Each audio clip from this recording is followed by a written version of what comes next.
চুরি, ডাকাতি, সন্ত্রাস, জঙ্গিবাদ, হত্যা, দর্শন, অপহরণ, ইফটিজিং, দুর্নীতি, জুলুম, অবিচার চলছে। এর পেছনে মূল কারণ হচ্ছে মুসলিম সমাজ আজ আল্লাহ তাআলার কোরআন ছেড়ে দিয়েছে। কোরআনের শিক্ষা থেকে মুসলিম সমাজ দূরে চলে গিয়েছে। আজ মুসলিম সমাজ দুনিয়ামুখী হয়ে গিয়েছে, আল্লাহ বিমুখ হয়ে আখিরাতের ভয়, কবরের ভয় চলে গিয়েছে।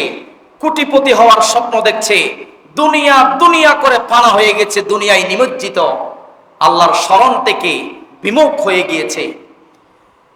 এসবের কারণে আজ বিভিন্ন অপরাধের মাত্রা দিন দিন বৃদ্ধি পাচ্ছে, অশান্তির মাত্রা দিন দিন বৃদ্ধি পাচ্ছে।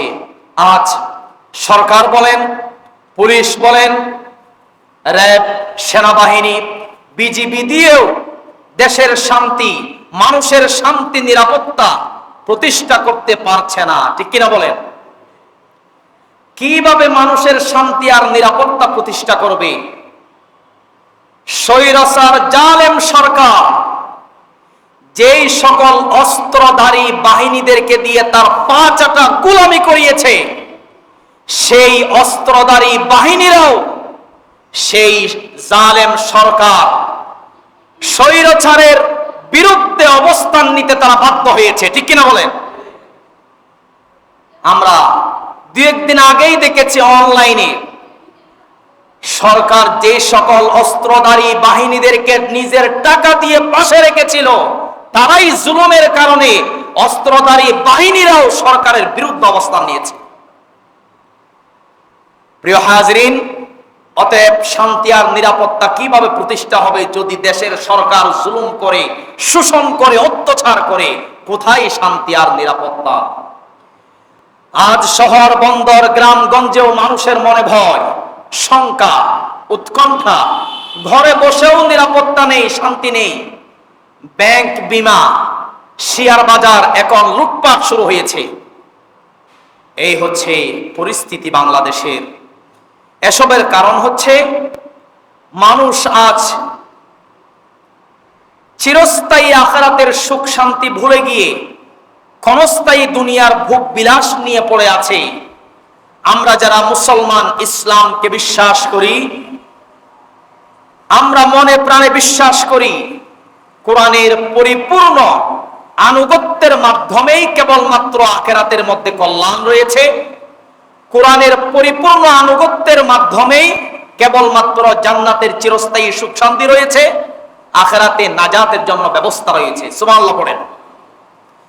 এই পৃথিবীতেও শান্তি আর নিরাপত্তা প্রতিষ্ঠা করা সম্ভব, তবে মনে রাখতে হবে কোরআনের শিক্ষাকে বাদ দিয়ে, কোরআনের শিক্ষাকে বাদ দিয়ে এই বাংলাদেশ থেকে চুরি, সন্ত্রাস, জঙ্গিবাদ দমন করা কখনোই সম্ভব নয়। কোরআনের শিক্ষাকে বাদ দিয়ে এই দুর্নীতিকে দমন করা সম্ভব নয়। কোরআনকে এড়িয়ে, কোরআনের আইন বাদ দিয়ে দেশ থেকে দুর্নীতিবাজদেরকে দমন করা কখনোই সম্ভব নয়। কোরআনুল কারীম সন্ত্রাস, জঙ্গিবাদ, জুলুম, অবিচারকে সমর্থন করে না। সমর্থন করে নাকি? এসবের একমাত্র বাধা হচ্ছে আল কোরআন। আজ যারা মূলত দেশের শান্তি চায় না, তারা আজ কোরআনের শিক্ষাকে বন্ধ করতে চায়। তারাই আজ মাদ্রাসা শিক্ষা বন্ধের কথা বলে, যারা দেশের মূলত শান্তি চায় না।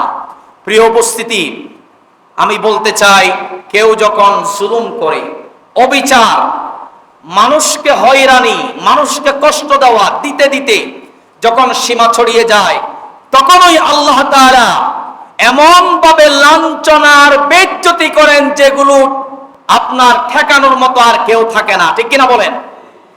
যেমন চক্ষুষ প্রমাণ আপনারা দু একদিন আগেই দেখেছেন বাংলাদেশে কি হয়েছে।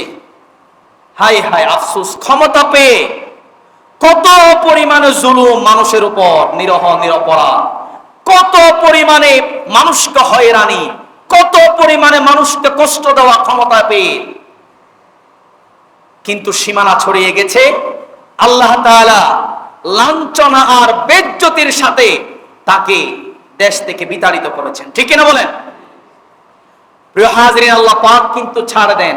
একটা কথা আছে, আল্লাহ পাক ছাড় দেন, কিন্তু যখন ধরেন তখন কিন্তু আর ছাড় দেয় না। আল্লাহ তাআলা জুলুমকে সহ্য করেন না।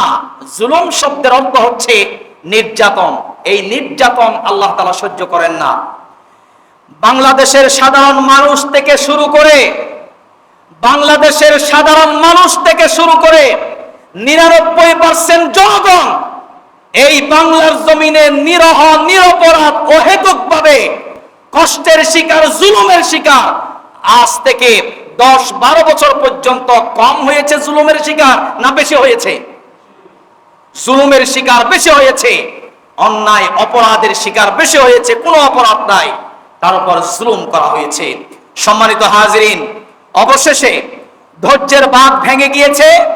তাই মুহূর্তের মধ্যেই আল্লাহ রাব্বুল আলামিন পূর্ববর্তী জালেম স্বৈরাচার সরকারদের মতে আল্লাহ তাআলা এই যুগেও এই জালেম স্বৈরাচারকে মুহূর্তের মধ্যেই আল্লাহ তাআলা লাঞ্ছনার অপদস্থ করে এই শয়তানকে বাংলার জমিন থেকে বিতাড়িত করেছেন, ঠিক কিনা বলো মুসলমান? সম্মানিত উপস্থিতি, এই জন্য আল্লাহ তাআলা বলছেন ওয়া তুইজ্জু মান তাশাউ ওয়া তুযিল্লু মান তাশা। কুরআনুল কারীমের 3 নম্বর পারা একটি আয়াত, ওয়া তুইজ্জু মান তাশা। আল্লাহ তাআলা যাকে সম্মান দিতে চান তাকে সম্মান দেন, ওয়া তুযিল্লু মান তাশা, আর যাকে বেইজ্জতি আর লাঞ্ছনা অপদস্থ করতে চান তাকে আল্লাহ তাআলা অপদস্থ করেন, বেইজ্জতি করেন। সেই বেইজ্জতিতে পৃথিবীর কেউ ঠেকাইতে পারবে? প্রিয় হাজরিন, বাংলাদেশের সেনাবাহিনী আছে, পুলিশ আছে, র‍্যাব, বিজিবি, এত নিরাপত্তা থাকার পরেও এই সকল অস্ত্রধারী বাহিনীরা তার বিরুদ্ধে চলে গেছে, অবস্থান নিয়েছে। কি করবে? জুলুমের মাত্রা ছড়িয়ে গেছে, তারাও সহ্য করতে পারছে না, আর কি করবে? সুতরাং আল্লাহ পাক বেইজ্জতি করতে চান। আল্লাহ পাকের ইচ্ছা হচ্ছে এই জালেম সরকারকে বেইজ্জতি করা, লাঞ্ছনা করা, অপদস্থ করা। হাজারো সেনাবাহিনী আসুক, বিজিবি আসুক, পুলিশ আসুক, এই বেইজ্জতি থেকে কেউ তাকে ঠেকাইতে পারে নাই, ঠিক কিনা বলেন? এগুলো পৃথিবীর ইতিহাস সূচনাকাল থেকেই জালেম স্বৈরাচারদের পরিণতি এভাবেই হয়েছে, আরো ভয়াবহ হয়েছে। পৃথিবীর সবচেয়ে ক্ষমতাধর কিছু জালেম শাসকের পরিণতি কিভাবে হয়েছিল আপনাদেরকে শোনাবো সংক্ষেপে। পৃথিবী সৃষ্টির শুরু থেকেই আল্লাহ তাআলা মানুষের প্রতি কিছু বিধিনিষেধ আরোপ করেছেন, যা সর্বযুগে সমানভাবে প্রযোজ্য, যার পরিবর্তন কখনো ঘটেনি। তেমনি মহান সত্তা আল্লাহ তাআলা নিজেও তার উপর কিছু বিষয় নিষিদ্ধ এবং হারাম করেছেন। তার মধ্যে একটি হচ্ছে কারো উপর অন্যায় অবিচার করা থেকে দূরে থাকা, কারো উপর জুলুম না করা। এই জন্য এক হাদিসে কুদসিতে আল্লাহ তাআলা বলেন, হাদিসে কুদসিতে আল্লাহ তাআলা বলেন, হে আমার বান্দারা, আমি আল্লাহ আমার উপর জুলুমকে হারাম করেছি এবং তোমাদের উপরও জুলুমকে হারাম করেছি। অতএব তোমরা পৃথিবীতে একে অপরের প্রতি জুলুম আর অবিচার অত্যাচার তোমরা করবে না। নবীজি বলেন না, আল্লাহ পাক বলছেন হাদিসে কুদসিতে যে জুলুম, নির্যাতন, মামলা হামলা, অন্যায়ভাবে এই জাতীয় মানুষকে হয়রানি, এগুলো আমি আল্লাহ আমার উপর হারাম করেছি এবং পৃথিবীর মানুষদের উপর হারাম করেছি। সুতরাং তোমরা একে অপরের প্রতি অন্যায়ভাবে জুলুম করবে না, অত্যাচার করবে না, অবিচার করবে না। কে বলছেন? আল্লাহ পাক বলছেন। এরপরেও যারা আল্লাহর বিধান লঙ্ঘন করে, অন্যের প্রতি জুলুম করে, আল্লাহর শাস্তি তাদেরকে বিন্দুমাত্র ছাড় দেয় নাই। ইতিহাসের পাতায় তাদের সেই জুলুম এবং ধৃষ্টতাপূর্ণ আচরণের শাস্তির কথা পরবর্তীদের জন্য সংরক্ষণ করে রাখা হয়েছে, যাতে তারা এগুলো দেখে সতর্কতা অবলম্বন করে। কিন্তু কই, ফেরাউন মিশরে শুয়ে আছে, জীবিত অবস্থায় নাকি শুটকি অবস্থায়? শুটকি অবস্থায় আল্লাহ তাআলা শুয়ে রেখেছেন। তাকে কি আল্লাহ তাআলা শুয়ে রেখেছেন কিয়ামত পর্যন্তের জন্য এমনিই, নাকি শিক্ষা স্বরূপ? কিয়ামত পর্যন্ত যেই সকল শাসক আসবে পৃথিবীতে, তারা যেন জনগণের উপর জুলুম ও বিচার না করে। আল্লাহ তাআলা প্রমাণ রেখে দিয়েছেন, যদি জুলুম ও বিচার করো ফেরাউনের চেয়ে ভয়ঙ্কর অবস্থা হতে পারে। এই জন্য সেখান থেকে দেখে শিক্ষা নিতে হবে। শিক্ষা নেওয়ার জন্য ফেরাউনকে কিয়ামত পর্যন্ত রেখে দিয়েছেন। সে পৃথিবীর ক্ষমতাধরদের মধ্যে সবচেয়ে বড় একজন দাম্ভিক অহংকারী ক্ষমতাশীল ছিল। আজকে সে সুটকি অবস্থায় সে মিশরে পড়ে আছে। তাকে জমিন গ্রহণ করে নাই, পানি গ্রহণ করে নাই, আল্লাহর সৃষ্টি জগৎ কেউ তাকে গ্রহণ করে নাই, ঘৃণার পাত্র হয়ে গেছে। ঠিক কিনা বলেন? সম্মানিত উপস্থিতি, পৃথিবীর ইতিহাসে আল্লাহর সঙ্গে প্রথম দৃষ্টতা প্রদর্শনকারী ও নিজ সম্প্রদায়ের প্রতি সর্বোচ্চ সীমাহীন অত্যাচারী হিসাবে পরিচিতি যিনি, তিনি হচ্ছেন নমরুদ। তার নাম কি? নমরুদ। এই নমরুদ কি করেছিল জানেন?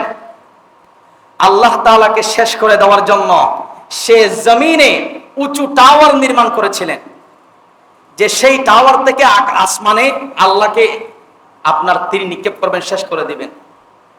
ক্ষমতা পেয়ে নিজের সত্তাকে পর্যন্ত ভুলে গিয়েছে, নিজের সত্তা, নিজের রবের বিরুদ্ধে পর্যন্ত অবস্থান নিয়েছে এই জালিম সরকার নমরুদ।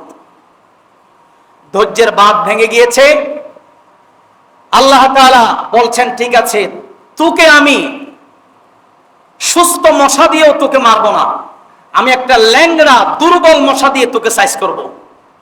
আল্লাহ তাআলা হঠাৎ করে এই নমরুদের কাছে একটা দুর্বল ল্যাংড়া মশা পাঠিয়ে দিলেন। মশাটা নমরুদের নাক দিয়ে ঢুকে যায়, মাথা পর্যন্ত এসে যায়, মগজে আসার পর কামড় দেয়, মাথা ব্যথা শুরু হয়ে যায়। নমরুদের কিছু পাঁচটা গোলাম ছিল, যাদেরকে সে টাকা দিয়ে রেখেছিল, তারাও পরবর্তীতে তার বিরুদ্ধে হয়ে যায়, বর্তমান পরিস্থিতির মতো। একজনকে রেখেছে যে তুমি আমার মাথা বারে একটা বাড়ি মারবে, এটা হচ্ছে তোমার চাকরি, লক্ষ লক্ষ টাকা তোমাকে বেতন দেওয়া হবে। নমরুদের মাথায় যদি একটা জুতা দিয়ে বাড়ি দেওয়া হয়, তখন তার একটু পরিমাণে ভালো লাগতো। এগুলো করাচ্ছেন কে? আল্লাহ তাআলা করাচ্ছেন, অপদস্থ করছেন, বেইজ্জতি করতেছেন। আল্লাহর সঙ্গে বেয়াদবি করেছে, জনগণের সাথে জুলুম করেছে। তখন একটু জুতা দিয়ে বাড়ি দিলেই তার ভালো লাগে। এভাবে দিন যেতে যেতে এক পর্যায়ে জুতার বাড়ি খেতে খেতে আল্লাহ তাআলা তাকে দুনিয়া থেকে শেষ করে দিয়েছেন। নাউজুবিল্লাহ পড়েন। এই জালিম সরকার নমরুদ দীর্ঘ 400 বছরের শাসন আমলে সে পৃথিবীতে জুলুম করেছিল চরম পর্যায়ের। এই জালিম সরকার, স্বৈরাচার সরকার নমরুদের ব্যাপারে কোরআনে আলোচনা এসেছে। আল্লাহ পাক বলছেন, ওগো আমার নবীজি, তুমি কি চিন্তা করনি যে আমি এই পৃথিবীর একজনকে পৃথিবীর রাজত্ব দান করেছিলাম। এক পর্যায়ে রাজত্ব পেয়ে সে দাম্ভিক অহংকার করেছিল এবং সে ইব্রাহিমের রবের সাথে বিতর্কে লিপ্ত হলো। ইব্রাহিম আলাইহিস সালাম নমরুদকে বললেন যে আমি সেই রবের গোলামি করি যেই রব আমাকে সৃষ্টি করেছেন, গোটা পৃথিবী সৃষ্টি করেছেন, যেই রব জীবন দিতে পারেন, মৃত্যু দিতে পারেন। নমরুদ বলল, আমিও তো জীবন দিতে পারি, মৃত্যু দিতে পারি। এক পর্যায়ে ইব্রাহিম আলাইহিস সালাম বললেন, তাহলে তুমি যদি রব হিসাবে নিজেকে দাবি করো, তাহলে আমার রব আপনার পূর্ব দিক দিয়ে সূর্য উঠায়, পশ্চিম দিক দিয়ে সূর্য ডুবায়। তাহলে আগামীকাল তুমি যদি নিজেকে রব হিসাবে দাবি করো, পশ্চিম দিক দিয়ে সূর্য উঠাবা, পূর্ব দিক দিয়ে সূর্য ডুবাবা। তখন সে আর কোনো জবাব দিতে পারে নাই। এই জন্য আল্লাহ তাআলা বলছেন, ওয়াল্লাহু লা ইয়াহদিল কওমাজ জালিমিন, জালেমদেরকে আল্লাহ তাআলা কখনো ক্ষমা করেন না। জালেম যারা, জালেমদের কপালে হেদায়েত নাই। আল্লাহ পাক কোরআনে স্পষ্টভাবে বলছেন, ওয়াল্লাহু লা ইয়াহদিল কওমাজ জালিমিন, যারা জুলুম করতে করতে মাত্রা ছড়িয়ে যায়, সীমা ছড়িয়ে যায়, তাদের কপালে ক্ষমা নাই। আল্লাহ তাআলা তাদেরকে ক্ষমা করেন না যদি জুলুম ছেড়ে না দেয়। প্রিয় হাজরিন, এই পৃথিবীতে আরেকজন ক্ষমতাধর জালেম শাসকের নাম হচ্ছে ফেরাউন। মূসা আলাইহিস সালাম ও তার সম্প্রদায়দেরকে যেই পরিমাণে জুলুম আর নির্যাতন করেছিলেন, কম বেশি সবার জানা আছে।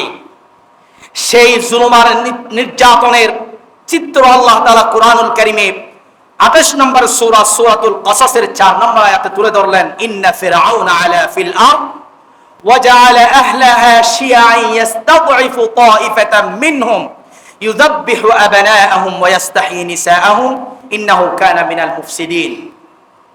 নিশ্চয় ফিরআউন জমিনে ঔদ্ধত্য প্রদর্শন করেছিল এবং সে তার অধিবাসীদেরকে বিভিন্ন দলে বিভক্ত করেছিল। তাদের একটি শ্রেণীকে সে অত্যন্ত দুর্বল করে রেখেছিল, যাদের পুত্রদের সে জবেহ করত, নারীদেরকে জীবিত রাখত। প্রকৃতপক্ষে ফিরআউন ছিল আল্লাহর জমিন একজন স্বৈরাচার, ফসাদ সৃষ্টিকারী, বিপর্যয় সৃষ্টিকারী। নাউজুবিল্লাহ পড়েন। প্রিয় হাজিরিন, তাহলে আপনারা কোরআনুল কারীমের এই আয়াত অনুযায়ী আপনারা মিলান দেখেন, বর্তমানেও শয়তানকে পর্যন্ত হার মানিয়েছে বর্তমান যে পরিস্থিতি।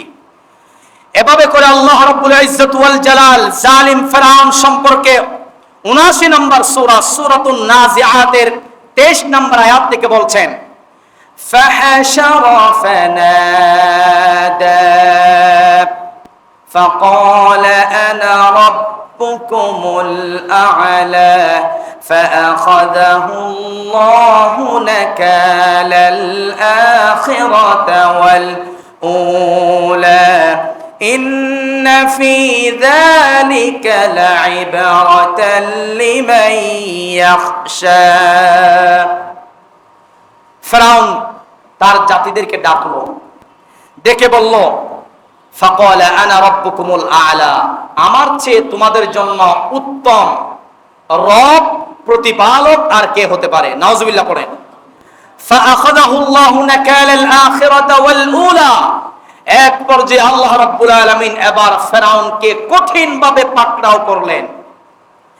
ইন্না ফি যালিকা লাইবরাতাল লিমান ইয়াখশা, আল্লাহ পাক বলছেন যারা ভয় করে তাদের জন্য এই ফিরআউনের কাহিনীর মধ্যে, ঘটনার মধ্যে তাদের জন্য শিক্ষা রয়েছে। সুবহানাল্লাহ পড়েন।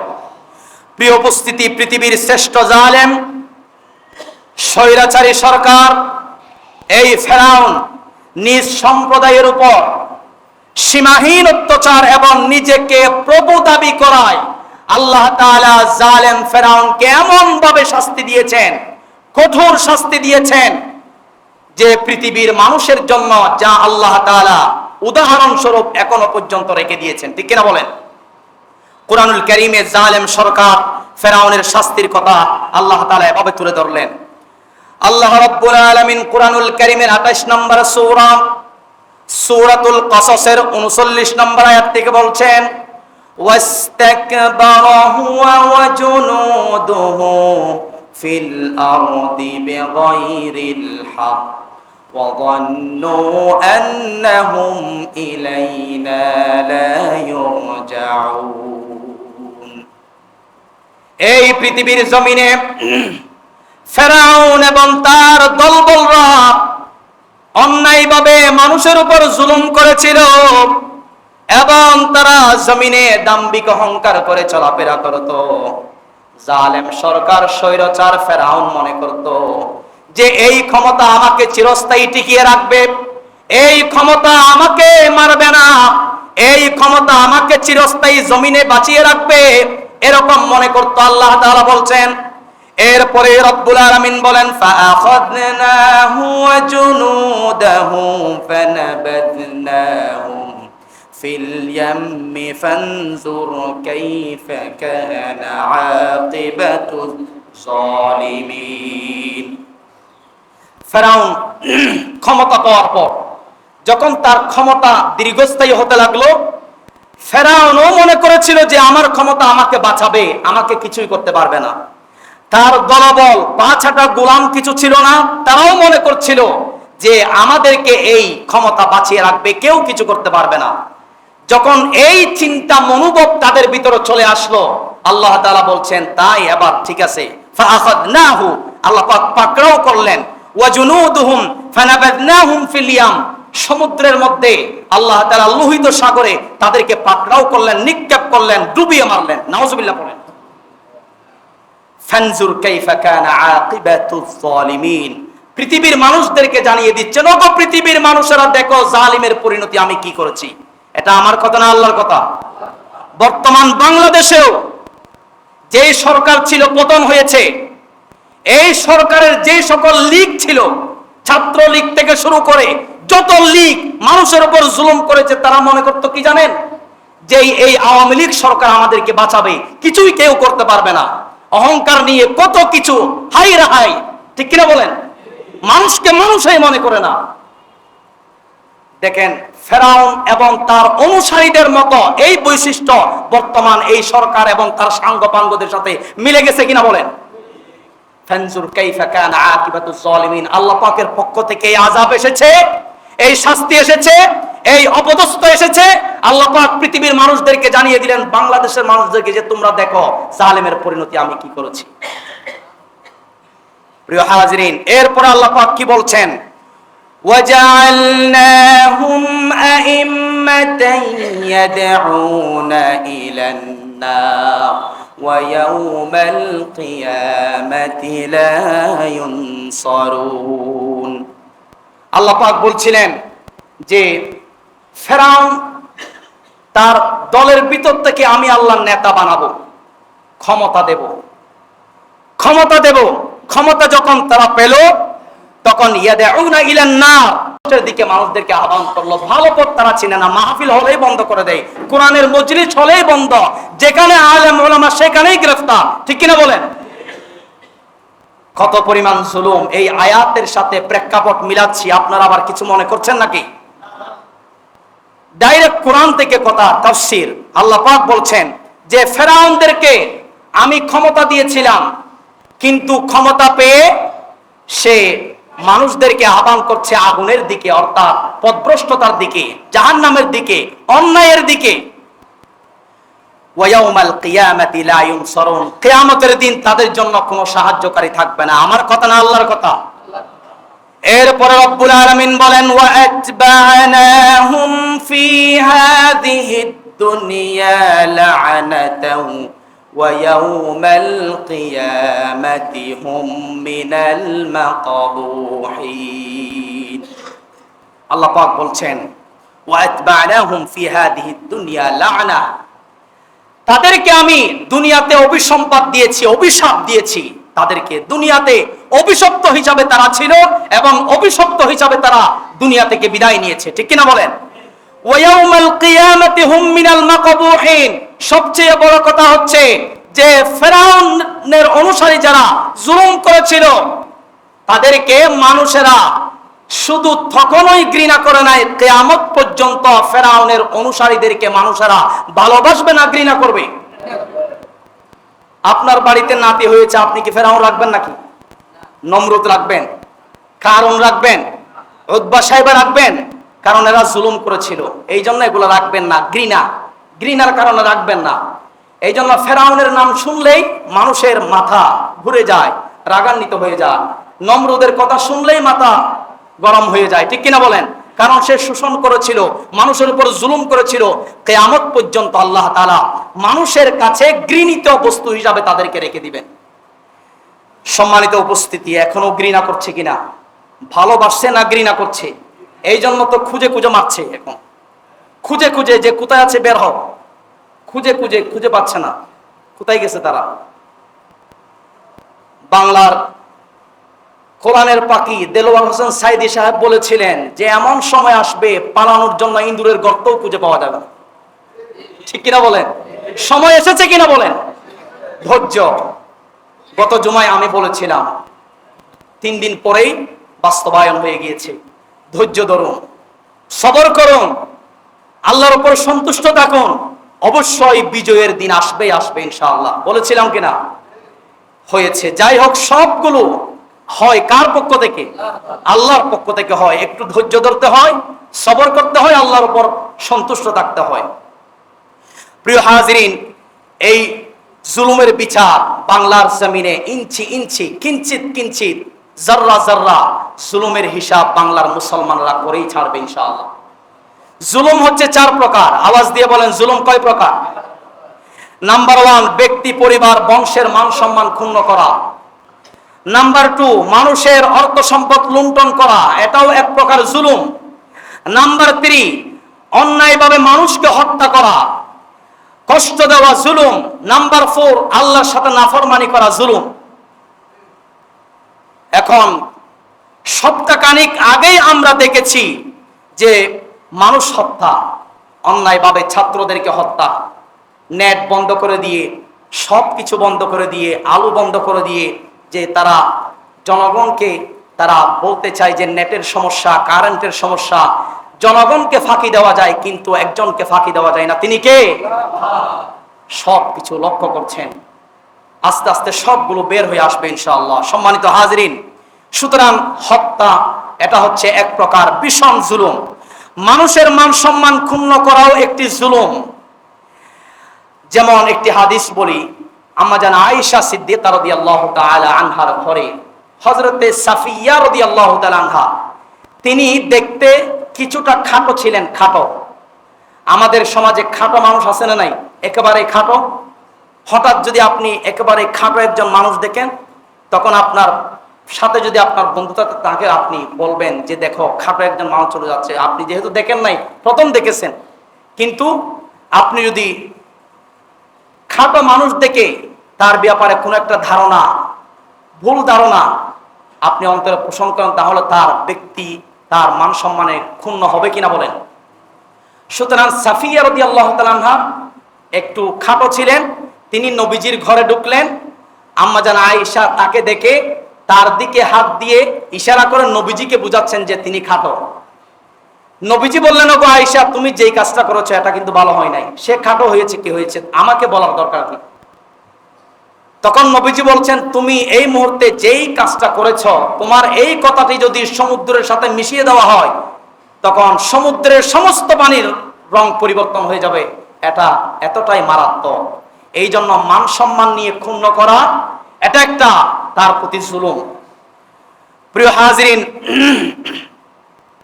সুতরাং মান সম্মান ক্ষুণ্ণ করার দুই একটি মাধ্যম আছে। যেমন গালিগালাজের মাধ্যমে মান সম্মান ক্ষুণ্ণ করে। নাম্বার 2, গীবত সমালোচনার মাধ্যমে। 3 নাম্বার, প্রতিহিংসার মাধ্যমেও মান সম্মান ক্ষুণ্ণ হতে পারে। আর মান সম্মান ক্ষুণ্ণ করার কারণ হচ্ছে, কোন ব্যক্তি সমাজে সম্মানিত হোক, মর্যাদাবান হোক, প্রতিহিংসার কারণে তার সমালোচনা করা হয়, ঠিক কিনা বলেন? অথবা ক্ষমতায় আসা বা আপনার বসতে বাধা দেয়া, এ কারণে প্রতিহিংসা ও সমালোচনা করা হয়। আমি যদি সংক্ষেপে একটা ঘটনা বলি, হযরতে ইমাম আবু হানিফা রাহমাতুল্লাহি আলাইহি বড় বুজুর্গ ছিলেন, বড় একজন ফিকহ শাস্ত্রের মুহাদ্দিস ছিলেন, ইমাম ছিলেন, যিনি আমাদের মাযহাবের ইমাম। তৎকালীন স্বৈরাচার শাসক যিনি ছিল, তিনি ইমাম আবু হানিফার পেছন লেগেছে এবং এক পর্যায়ে ইমাম আবু হানিফা রাহমাতুল্লাহি আলাইহি এর বিরুদ্ধে ষড়যন্ত্র করেছে। তিনি একদিন একটি মজলিসে আলোচনা করছেন, বয়ান পেশ করছেন। সরকারপন্থী একজন লোক এসে ইমাম আবু হানিফাকে গালি দিয়ে চলে যায়। বর্তমান মাহফিলগুলোতে যেগুলো হচ্ছে, যদি হুজুর ওয়াজ সত্য বলে, কোরআন হাদিস থেকে কথা বলে, তখন একজন উঠে বলে যে সরকার বিরোধী কথা, তখন বাধা দেয় কিনা বলেন? গালি দিয়ে চলে যায়। সে হচ্ছে কোরআন হাদিস বিরোধী, সে হচ্ছে বামপন্থী লোক, সে পথভ্রষ্টের মধ্যে চলে গেছে। এরকম একজন লোক এসে হুজুরকে গালি দিয়ে চলে যায়। সরকারের কি দয়া মায়া তার অন্তরে? একজন কোরআনের হাফেজ, একজন মুহাক্কিক আলেমকে গালি দিতে তার অন্তরে দ্বিধাবোধ লাগছে না? আহা, কত সরকারের দয়া, সরকারের প্রতি কত দল। এখন কি করছে? সে চলে গেছে। চলে যাওয়ার পরে কিছুদিন গেল, কিছুদিন যাওয়ার পরে মজলিসে যারা উপস্থিত ছিল, একজন এসে কয় যে হুজুর, আপনাকে ওই দিন যেই লোকটা গালি দিয়েছিল, সে তার এমন অবস্থা হয়েছে, তার দেহ থেকে মাথাটা বিচ্ছিন্ন হয়ে গেছে, তাকে কেউ হত্যা করে চলে গেছে ফেলে। তখন ইমাম আবু হানিফা সুন্দর জবাব দিয়েছেন, কতলাহু সবরু আবি হানিফা। সুবহানাল্লাহ পড়েন। সে আমাকে গালি দিল, আমি কিছু বলি না, আমি শুধু সবর করেছি। সবরের ফল আল্লাহ তাআলা সহ্য করে না, তাকে গজব দিয়েছেন, তাকে হত্যা করেছেন ষড়যন্ত্রকারীরা। বর্তমানেও বাস্তব তাই। কত আলেমদেরকে ফাঁসি কাস্টে ঝোলানো হয়েছিল, কত আলেমদের উপর জুলুম নির্যাতন বাংলার জমিনে করা হয়েছিল। আস্তে আস্তে জুলুম আর নির্যাতনের শিকার তাদেরকে হতে হচ্ছে, ঠিক কিনা বলেন? প্রিয় হাজিরিন, এগুলো আস্তে আস্তে আসবে। সত্য প্রকাশিত হবে, মিথ্যা রহিত হবে, এটাই বাস্তবতা, এটাই কোরআন কয়, এটাই হাদিস কয়। সত্য প্রকাশিত হবে। যদি সত্য প্রকাশিত না হয় তাহলে কোরআন মিথ্যা হবে। আপনারা সবাই বলেন কোরআন কি মিথ্যা নাকি? শুরুতে আল্লাহ পাক বলছেন কোরআন মিথ্যা নয়, কোরআন সত্য কিতাব। সন্দেহ পর্যন্ত কেউ বলতে পারবে না কোরআনে সন্দেহ আছে, বলতে পারবে? কোরআন সত্য কিতাব, সবকিছু গোমর পাশ হবে, তবে ধৈর্য ধরতে হবে। আস্তে আস্তে সবগুলো আমরা যদি বেঁচে থাকি বাংলার জমিন আমরা দেখতে পাবো, বলি ইনশাআল্লাহ। প্রিয় হাজরিন, সুতরাং ইমাম আবু হানিফা রাহমাতুল্লাহি আলাইহি ধৈর্য ধরেছেন, এই ধৈর্যের ফল আল্লাহ তাআলা দিয়েছেন। এভাবে করে হযরতে আনাস রাদিয়াল্লাহু তাআলা আনহু বলেন, একদিন রাসূলের দরবারে আমরা বসলাম। আল্লাহ রাসূল বলছেন যে এই বৈঠকের মধ্যে এমন একজন লোক আসবে যিনি বেহেশতি, তোমরা যদি বেহেশতি লোক দেখতে চাও তাকে দেখো। কিছুক্ষণ পরে লোকটা আসলেন, সবাই দেখলো। এর পরের দিন আবার আসলেন, এর পরের দিন আবার আসলেন, ক্রমান্বয়ে আসতে থাকলো, সাহাবারা দেখতে থাকলো বেহেশতি লোক। এক পর্যায়ে আব্দুল্লাহ ইবনে আমর ইবনুল আস তিনি মনে মনে চিন্তা করলেন, আল্লাহ রাসূল এই লোকটাকে বেহেশতের সার্টিফিকেট দিলেন, দেখি আমি এই লোকটার সাথে যাব তার বাড়িতে, সে এমন কি আমল করে আমি দেখব যে তার জন্য জান্নাত ওয়াজিব হয়ে গিয়েছে। তখন আব্দুল্লাহ ইবনে আমর ইবনুল আস তার বাড়িতে গেল। যাওয়ার পর মেহমান হিসাবে গেল। মেহমান সর্বোচ্চ মেহমানদারি হচ্ছে 3 দিন। কয় দিন? বাড়িতে আসলে সর্বোচ্চ 3 দিন মেহমানদারি করা সুন্নত। এই জন্য আব্দুল্লাহ ইবনে আমর ইবনুল আস ওই বেহেশতি লোকের বাড়িতে গেলেন মেহমান হিসাবে। বলছেন আমি মেহমান হিসাবে এসেছি। আসলে কি মেহমান হিসাবে নাকি তার আমলটা দেখার জন্য?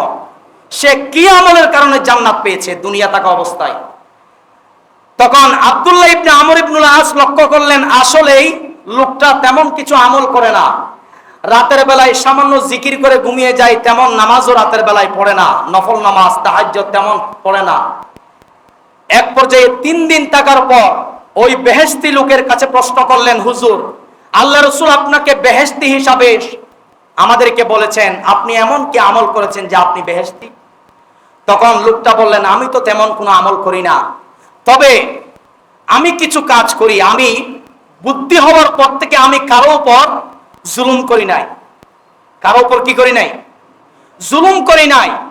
বুদ্ধি হওয়ার পর থেকে আমি কোনো মানুষকে কষ্ট দেই নাই, কোনো মানুষকে হয়রানি করি নাই, জুলুম করি নাই, অত্যাচার করি নাই, কোনো মানুষের প্রতি হিংসা বিদ্বেষও রাখি নাই অন্তরে। এই জন্য বোধহয় আল্লাহ তাআলা আমার জন্য জান্নাত রেখেছেন, এই ছাড়া আর আমার কোনো আমল নেই। তখন সাহাবী বললেন, হয়তো আপনার এই মহা গুণের কারণেই আল্লাহ রাসূল আপনাকে জান্নাতের সুসংবাদ দিয়েছেন। সুবহানাল্লাহ পড়েন। সুতরাং জান্নাতে যাওয়া সহজ না কঠিন? জান্নাতে যেতে হলে জুলুম করা চলবে না।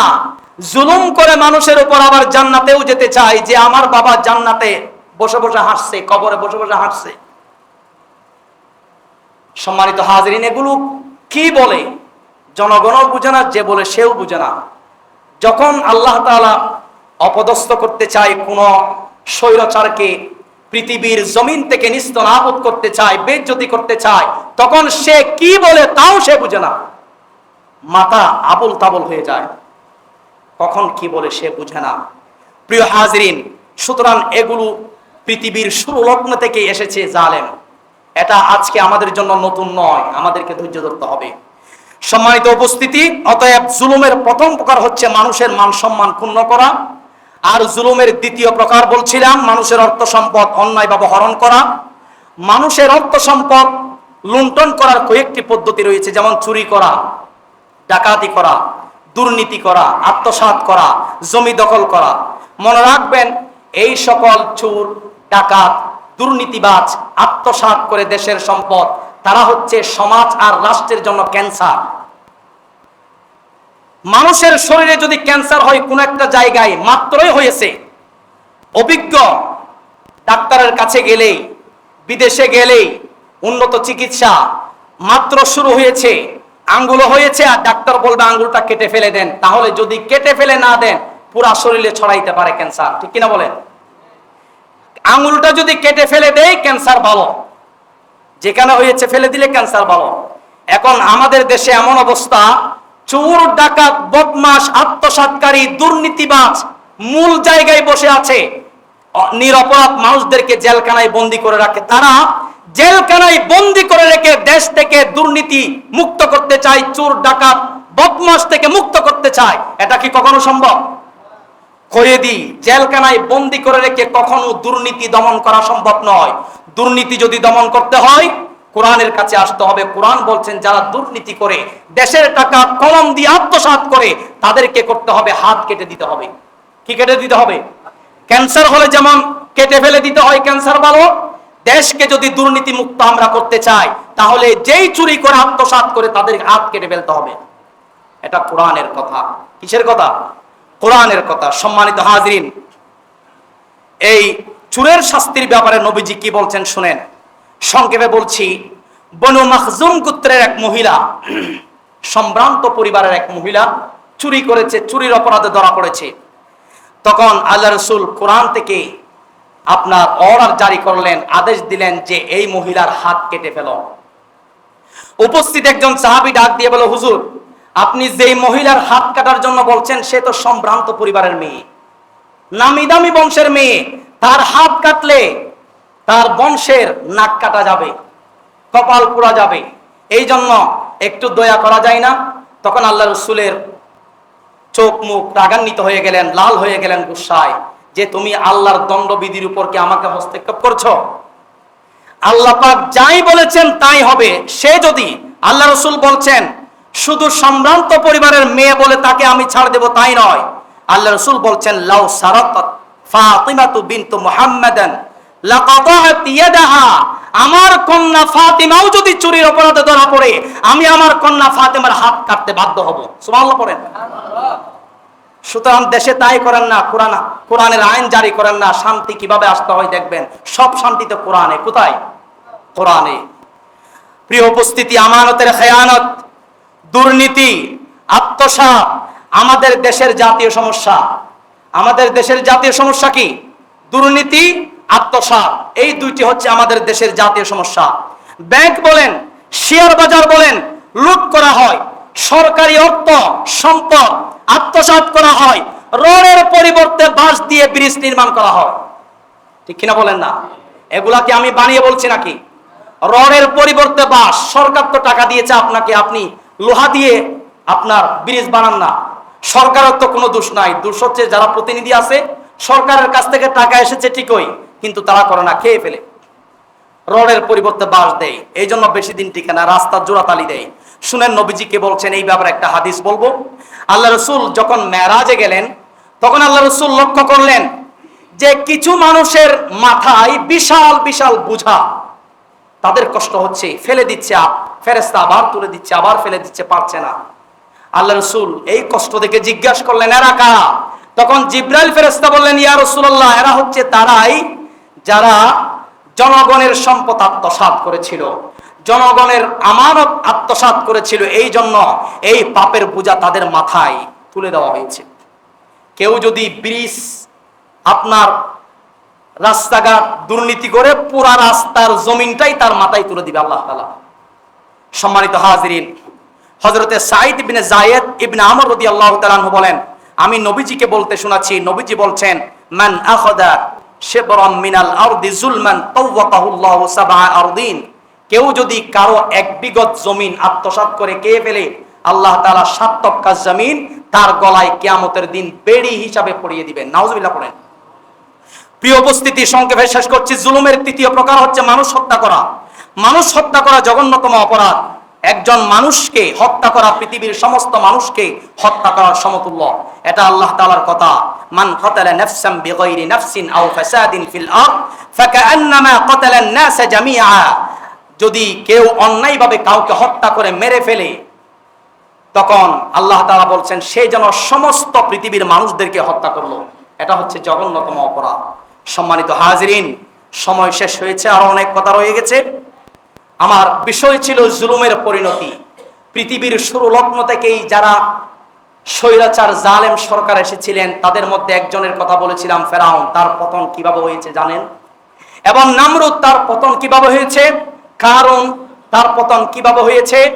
এবং আরো অনেকেই পৃথিবীর ইতিহাসে স্বৈরাচার জালেম ছিল যারা পৃথিবীতে তারা মনে করতো এই ক্ষমতা আমাদেরকে টিকিয়ে রাখবে, তাদের তাদের পাঁচটা গোলাম যারা তারা মনে করতো এই ক্ষমতা আমাদেরকে পৃথিবীতে টিকিয়ে রাখবে, কেউ কিছু করতে পারবে না। কিন্তু সময় যখন চলে আসবে, সে যেই হোক না কেন আল্লাহর পাকড়াও থেকে বাঁচতে পারবে না। জুলুমের ফল তাকে অবশ্যই ভোগ করতে হবে। ঠিক কিনা? আওয়াজ দিয়ে বলেন। সম্মানিত হাজিরিনের, সময় শেষ হয়েছে, বাকি কথাগুলো আগামী জুমায় বলা হবে। আল্লাহ তাআলা আমাদের সবাইকে সর্বপ্রকার জুলুম থেকে এবং আমাদের দেশকে সর্বপ্রকার জুলুম থেকে হেফাজত করুন। আমিন। আসসালামু আলাইকুম ওয়া রাহমাতুল্লাহ।